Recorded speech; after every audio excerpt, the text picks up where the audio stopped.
ನಮಸ್ತೆ ಎಲ್ರಿಗೂ, welcome back to my YouTube channel. ಭಾರತದಲ್ಲಿ ಸಾಮಾಜಿಕ ಜಾಲತಾಣಗಳಲ್ಲಿ ವೈರಲ್ ಆಗಿ ಪ್ರಸಿದ್ಧ ಆಗಿರುವಂತಹ ಯುವತಿ. ಮೋನಾಲಿಸಾ ಮಧ್ಯಪ್ರದೇಶದ ಇಂಡೋರ್ನ ಮಹೇಶ್ವರ ಜಾಗದವರು. ಅವರ ಕುಟುಂಬ ಸಾಮಾನ್ಯ ಹಿನ್ನೆಲೆಯದ್ದು. ಚಿಕ್ಕಂದಿನಿಂದಲೇ ಕುಟುಂಬದೊಂದಿಗೆ ಹೂಮಾಲೆ ಮತ್ತು ರುದ್ರಾಕ್ಷಿ ಮಾಲೆ ಮಾರುವ ಕೆಲಸ ಮಾಡ್ತಾಯಿದ್ರು. 2025ರಲ್ಲಿ ಮಹಾಕುಂಭಮೇಳ ವೇಳೆ ಅವರು ರುದ್ರಾಕ್ಷಿ ಮಾಲೆ ಮಾರ್ತಿದ್ದಾಗ ಒಬ್ಬ ಯೂಟ್ಯೂಬರ್, ಸೋಷಿಯಲ್ ಮೀಡಿಯಾ ಕ್ರಿಯೇಟರ್ ಅವರು ವಿಡಿಯೋ ತೆಗೆದಿದ್ರು.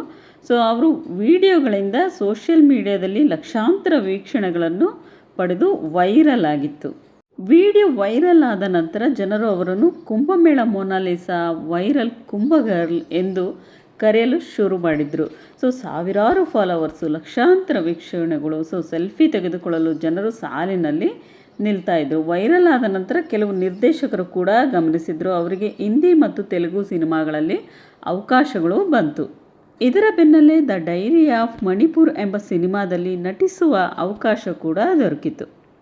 ಆದರೆ ಈಗ ಇತ್ತೀಚೆಗೆ ಮತ್ತೆ ಮೋನಾಲಿಸಾ ಸುದ್ದಿಯಾಗಿದ್ದಾರೆ. ಕೇರಳದಲ್ಲಿ ನಟ ಫರ್ಮಾನ್ ಖಾನ್ ಜೊತೆ ಮದುವೆ ಆಗಿರುವ ವಿಷಯದೊಂದಿಗೆ ಈ ಘಟನೆ ದೇಶದಾದ್ಯಂತ ದೊಡ್ಡ ಚರ್ಚೆಗೆ ಕಾರಣವಾಯಿತು.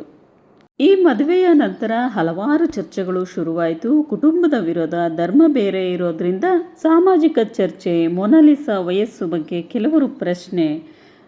ಮೋನಾಲಿಸಾ ಹೇಳಿದ್ದು, ಇದು ನನ್ನ ಸ್ವಂತ ನಿರ್ಧಾರ, ಯಾರೂ ಬಲವಂತ ಮಾಡಿಲ್ಲ ಅಂತೇಳಿ. ಹಾಗೆಯೇ ಫರ್ಮಾನ್ ಖಾನ್ ಹೇಳ್ತಾ ಇರೋದು, ನಾವು ಇಷ್ಟಪಟ್ಟು ಮದುವೆಯಾಗಿದ್ದೇವೆ, ಯಾವುದೇ ಕಾರಣಕ್ಕೂ ನಾನು ಮತಾಂತರ ಮಾಡಿಸೋದಿಲ್ಲ, ಅವರು ಹೇಗಿದ್ದಾರೋ ಹಾಗೇ ಇರಲಿ ಅನ್ನುವ ಒಂದು ಮಾತುಗಳನ್ನು ಅವರು ಕೂಡ ಪ್ರೆಸ್ಗಳ ಮುಂದೆ ಹೇಳಿದ್ದಾರೆ. ಇದೇ ಮಾರ್ಚ್ 11ರಂದು ತಿರುವನಂತಪುರ ಹತ್ತಿರದ ಶ್ರೀ ನಯರ್ ದೇವ ಟೆಂಪಲ್, ಈ ದೇವಸ್ಥಾನದಲ್ಲಿ ಇಬ್ಬರು ಮದುವೆಯಾದರು. ಮದುವೆ ಹಿಂದೂ ಸಂಪ್ರದಾಯದಂತೆ ಆಯಿತು.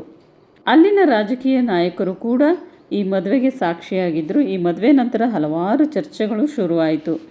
ಕುಟುಂಬದ ವಿರೋಧ, ಧರ್ಮ ಬೇರೆ ಇರೋದ್ರಿಂದ ಸಾಮಾಜಿಕ ಜಾಲತಾಣದಲ್ಲಿ ಚರ್ಚೆ ಶುರುವಾಗಿದೆ. ಕುಟುಂಬದಿಂದ ಒತ್ತಡ ಬರ್ತಿದೆ ಎಂದು ಹೇಳಿದರು. ನಮಗೆ ರಕ್ಷಣೆ ಬೇಕು ಎಂದು ಕೂಡ ಮನವಿ ಮಾಡಿದ್ದಾರೆ. ಪೊಲೀಸರು ದಾಖಲೆಗಳನ್ನು ಪರಿಶೀಲಿಸಿ ಮೋನಾಲಿಸಾ 18 ವರ್ಷ ಎಂದು ದೃಢಪಡಿಸಿದರು. ಆದ್ದರಿಂದ ತನ್ನ ಜೀವನ ನಿರ್ಧಾರ ತೆಗೆದುಕೊಳ್ಳುವ ಹಕ್ಕು ಇದೆ ಎಂದು ಹೇಳಿದರು. ಈ ಮದುವೆ ಬಗ್ಗೆ ನಿಮಗೇನು ಅನ್ನಿಸ್ತು ಅಂತೇಳಿ ಅಭಿಪ್ರಾಯನ ಕಮೆಂಟ್ ಬಾಕ್ಸಲ್ಲಿ ತಿಳಿಸಿ ಫ್ರೆಂಡ್ಸು. ನೆಕ್ಸ್ಟ್ ವ್ಲಾಗಲ್ಲಿ ಮತ್ತೊಂದಷ್ಟು ವೀಡಿಯೋಸೊಂದಿಗೆ ಮತ್ತೆ ಖಂಡಿತ ಸಿಗ್ತೀನಿ. ಟೇಕ್ ಕೇರ್ ಎಲ್ರಿಗೂ.